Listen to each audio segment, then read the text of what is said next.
para que el Señor sea dueño de ellos y que dirija sus pasos, porque cuando alguien, hermano, entra en un oficio con Dios, en un pacto con Dios, no puede renunciar a ese pacto. Tal fue el caso de Jonás. El Señor lo envió y le dijo: ve a Nínive, y él se fue a Tarsis, pero como había un convenio ahí, hermano, entre Jonás y Dios, Dios lo buscó hasta que él paró cumpliendo la comisión que Dios le había dado.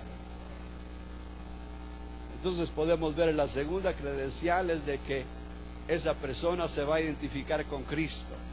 ¿Se recuerda cuando Pedro quiso fingir que no era discípulo del Señor? ¿Qué pasó con él? Lo descubrieron por su lenguaje, ¿no? Tú realmente eres uno de ellos, uno de Él, porque hablas como Él. En nuestro hablar, hermano, en las palabras, en nuestro proceder, en nuestros gestos, en nuestros sentires, deben de haber rasgos de Cristo. Debe de haber algo que nos identifique directamente con Él. No se necesita ser muchas de las veces: yo soy cristiano, yo soy pastor. La gente lo ve a uno, hermano, y lo descubren por el semblante. Lo descubren, uno no ha mencionado una sola palabra, y la gente lo ve ya muy distinto a lo que ellos están acostumbrados a ver. Quizás por el gozo en el rostro, por la paz que hay en nosotros, hermano. Quizás, ¿verdad?, por la convicción, por la seguridad de quienes somos. La gente dice: este no es como la gente de afuera, que está asustada, que está alarmada, que anda con miedos. Este se ve tranquilo, algo raro hay en él. Y empiezan ellos a indagar: a usted como que me parece que es cristiano, ¿verdad? Porque ellos descubren por sí mismos. Uno no necesita sacar su tarjeta de miembro de ministerio de llamada final, ¿verdad? No necesita sacar su credencial de pastor y decir: yo soy pastor de la misión acá. No. Es, hermano, lo que Dios nos da. Es lo que hemos obtenido de Cristo Jesús. Es el resultado de estar con Cristo Jesús en oración, en meditación, de estar con Él, hermano, en las fiestas, en los cultos, ¿verdad? Son esas experiencias con Cristo Jesús, hermano, las que nos van a abrir paso, a abrir brecha, a abrir puertas entre la gente, porque ellos nos van a ver distintos a los demás y nos van a comparar con Cristo Jesús.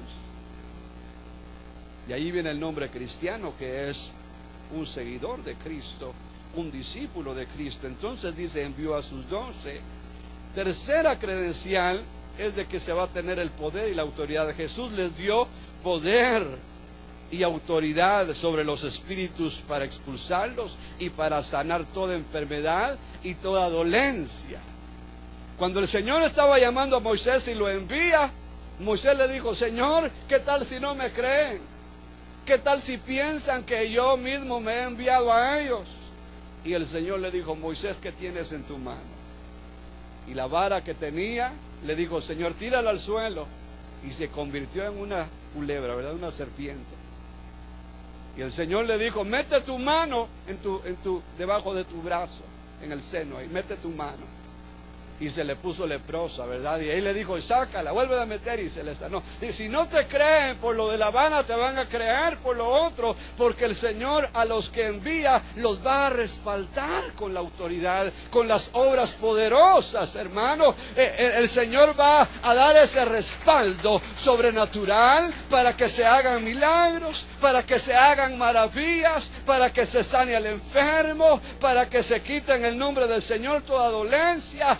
Podemos ver de que los apóstoles gozaban de la autoridad. Cuando los apóstoles llegaron a Samaria, Simón el mago quedó asombrado y quería comprar aquello que los apóstoles tenían, porque cuando ellos imponían las manos, la gente recibía el Espíritu Santo, las enfermedades eran curadas, aquellos que estaban oprimidos eran liberados, hermano. Y Simón decía: este es un poder que yo nunca he conocido en mi vida, véndanmelo, les dice.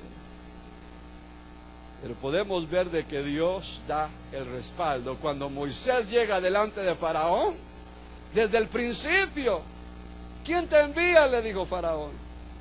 Jehová me envía. Y le dijo Faraón, no conozco a tu Dios y no voy a dejar ir a tu pueblo. No quiso recibir el llamado. Pero cuando el Señor empezó a obrar por medio de Moisés y empezaron, hermanos, los milagros, ¿verdad?, a darse, cuando la serpiente de Moisés se come a las de los magos y cuando empiezan a venir las plagas, hermano, ya para la cuarta o quinta plaga, Faraón ya estaba temblando y decía, este es un poder extraordinario, no podemos pelear contra él. Y a la 10ª plaga no le quedó otra alternativa que llamar a Moisés y decirle, tú has ganado porque tu Dios es muy grande y no podemos contra él, por lo tanto voy a tener que dejarte ir. Dios con su poder a través de Moisés doblegó a Faraón. Y eso es lo que tiene un enviado de Dios. Tiene poder, tiene autoridad. Cuando habla, hermano, el Señor obra a través de esa palabra, porque el Señor dijo, si ustedes tienen fe y le hablan a este monte y le dicen, quítate y échate a la mar, será hecho, porque Dios va a respaldar a los suyos, hermano. Entonces podemos ver de que la tercera credencial va a ser el poder y la autoridad sobre los espíritus inmundos. Mire, en el versículo 8 el Señor les dice, sanen a los enfermos, resuciten a los muertos, limpien a los leprosos, expulsad demonios. Aquí podemos ver de que este poder era tan inmenso, porque les dice, resuciten a los muertos. Y cuando los apóstoles escucharon aquello, dijeron, wow, qué tremendo poder se nos está dando. Sobre los demonios, sobre las enfermedades, sobre la lepra. La lepra era incurable y para la muerte no había, hermano, ninguna liberación. La muerte reinó, dice, desde Adán hasta Cristo, en aquellos que no, ¿verdad?, estaban en obediencia a Dios. Pero podemos ver de que el Señor les dice a ellos, ustedes tienen poder para resucitar. Y los apóstoles resucitaron, por lo menos Pedro resucitó a Dorcas, a Tabita, ¿no? Podemos ver el caso de tremendas resurrecciones que se dieron y leprosos que fueron limpiados, hermano. Porque aquel que es enviado de Dios tiene el poder, tiene la autoridad. Versículo 2 y versículo 3 o aún hasta el 4, no los vamos a leer porque ya mencionamos y hablamos del perfil, de los rasgos, de las cualidades de estos hombres de Dios, de estos 12 apóstoles. Pero lo que quiero que consideremos ahí como una credencial es ser humilde y ser sencillo, porque esos son los valores principales de estas 12 personas. No son gente de renombre, no son gente de la alta sociedad, no son gente de mucha cultura, de mucha preparación, de mucha capacitación, que eso también pues se puede considerar como algo que contribuya a aquel que llama a Dios, pero no es lo suficiente, no es lo que destaca el Dios, sino que aquel que es enviado de Dios se va a caracterizar por ser una persona sencilla y por ser una persona humilde, que va a disponerse en las manos de Dios y dejar que Dios lo instruya, que Dios lo capacite.